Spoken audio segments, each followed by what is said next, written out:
Ambulance ambulance இல்ல ஆம்புலன்ஸ்னு சொல்லணும். Ambulance. வில்லி மாதிரியே நீங்களும் சரியா ப்ரொனவுன்ஸ் பண்ணணும்னு ஆசைப்பட்டீங்கன்னா உடனே டவுன்லோட் பண்ணுங்க குக்கு டிவி கிட்ஸ் ஆப்பை. एवरीडे कुछ नया सीखो। कुकू टीवी।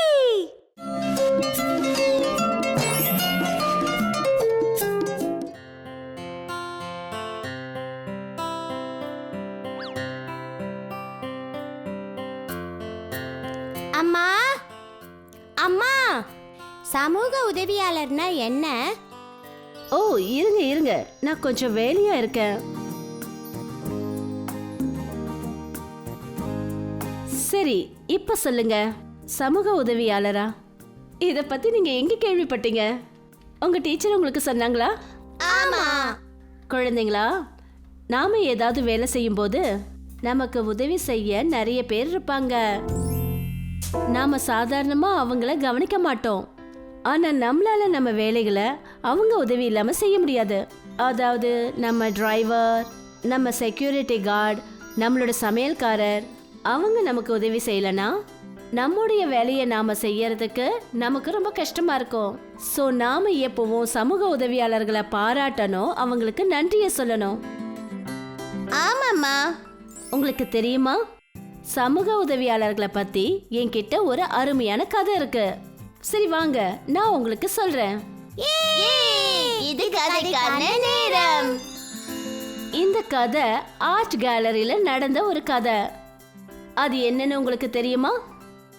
அந்த இடத்துல நிறைய பெயிண்டிங்ஸ் வால்ல மாட்டி இருக்கும். ஜனங்க ஆர்ட் கேலரிக்கு விதவிதமான பெயிண்டிங்ஸை பார்க்கறதுக்காக வருவாங்க. இந்த ஆர்ட் கேலரி ரொம்ப பாப்புலரா இருந்தது. வெளிநாடுகள்ல இருந்தெல்லாம் ஜனங்க இந்த பெயிண்டிங்கை பார்த்து ரசிக்க வருவாங்க. ஆனா அங்க இருந்த ஒரு முக்கியமான பெயிண்டிங் எதுனா அது பிரின்சஸோட பெயிண்டிங் தான். இதுதான் அங்க இருந்த பெரிய பெயிண்டிங். அப்புறம் பிரின்சஸ் ரொம்ப அழகா வரையப்பட்டிருந்தாங்க. அந்த ஒரு அழகான பெயிண்டிங்கை பார்க்கறதுக்கு ஜனங்க ரொம்ப விரும்பினாங்க. அந்த பெயிண்டிங் அங்க இருந்த ஒரு ஸ்பெஷல் பெயிண்டிங். ஆனா நிறைய ஜனங்களுக்கு ஒரு விஷயம் தெரியாது. அது என்னன்னா, அந்த பெயிண்டிங்க்கு ஒரு மேஜிக்கல் பவர் இருந்தது. ஒவ்வொரு இரவும் எல்லாரும் போனதுக்கு அப்புறம் அந்த பெயிண்டிங்ல இருந்த பிரின்சஸ்க்கு உயிர் வரும். இப்போ இது ஒரு அற்புதமான விஷயமா இருந்தது. ஆனா அங்க ஒரு சின்ன ப்ராப்ளம் இருந்தது. அந்த பெயிண்டிங்ல இருந்த பிரின்சஸ் கொஞ்சமே ரூடானவங்க, அப்புறம் நாகரிகமற்றவர். ஓ, நான் ரொம்ப டயர்டா இருக்கேன். நாள் முழுக்க இந்த ஜனங்களுக்காக ரொம்ப அமைதியா நின்னுட்டு இருந்தேன். கடைசியா நான் ஃப்ரீ ஆயிட்டேன். இப்ப நான் ஓய்வெடுக்கலாம். ஒரு வழியா அந்த ஜனங்கள்லாம் போயிட்டாங்க. இப்போ எவ்வளவு நிம்மதியா அமைதியா இருக்கு. ஓ, என்னது அது? ஓ, பழைய விளக்கே, உனக்கு சந்தோஷமா இல்ல? என்ன பார்க்க வரவங்க எல்லாம் உன்னையும் பார்க்கறாங்க. நீ என்ன சொல்ற? ஆ, யார் பேசுறது? யார் இத சொன்னது? நீ மட்டும்தான் பேசக்கூடியவனு இல்ல. நீ இவ்வளவு பெருமைப்பட்டுக்க கூடாது. ஆனா நான் சொன்னது உண்மை. இதுல தப்பு என்ன? நான் இங்க இல்லைன்னா உன்னை யாராவது பாப்பாங்களா? நான் இங்க இருக்கிறதுனால தான் நீயும் என்னோட சேர்ந்து ஃபேமஸ் ஆயிக்கிட்டு இருக்க. நான் ஒன்றும் மாஸ்டர் பீஸ் இல்லை பிரின்சஸ். இருந்தாலும் எனக்குன்னு ஒரு வேல்யூ இருக்கு. என்னோட முக்கியத்துவத்தை நான் காட்ட வேண்டிய நேரம் வந்துடுச்சுன்னு நினைக்கிறேன். நான் இதை நம்ப மாட்டேன் விளக்கே. இப்போ நான் தூங்க போறேன். Good night. மறுநாள் சாயந்தரம் அந்த லேம்ப் ஒரு விஷயத்தை செஞ்சது. அது பிரின்சஸ் நினைச்சு கூட பார்க்கல. பெயிண்டிங் எவ்வளவு அழகா இருக்கு. அந்த லைன்ஸை பாருங்க, அற்புதமான வேலைப்பாடு. ஆனா வெளிச்சமே இல்லாம இருக்கே. வெளிச்சம் இருந்தா நல்லா இருக்கும். ஏய் சார், சார், என்னாச்சு சார்? ஏன் இங்க ஒரே இருட்டா இருக்கு? லைட்ஸை ஆன் பண்ணுங்க.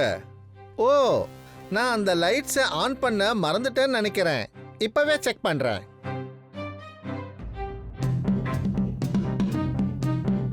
இந்த லைட் வேலை செய்யலன்னு நினைக்கிறேன். வேற எங்கேயாவது போகலாம் வாங்க. ஆமா, நாம இங்க நிக்கிறதுல பிரயோஜனம் இல்ல. அப்புறம் இதே போல ஒவ்வொரு நாளும் நடந்துட்டு இருந்தது. தினமும் ஒவ்வொரு புது பல்ப் வாங்கிட்டு வருவாங்க. ஆனா அந்த லேம்ப் எரியறதுக்கு மறுத்துச்சு. விளக்கே விளக்கே, இங்க யாருமே என்ன பார்க்க வரமாட்டேங்கிறாங்க.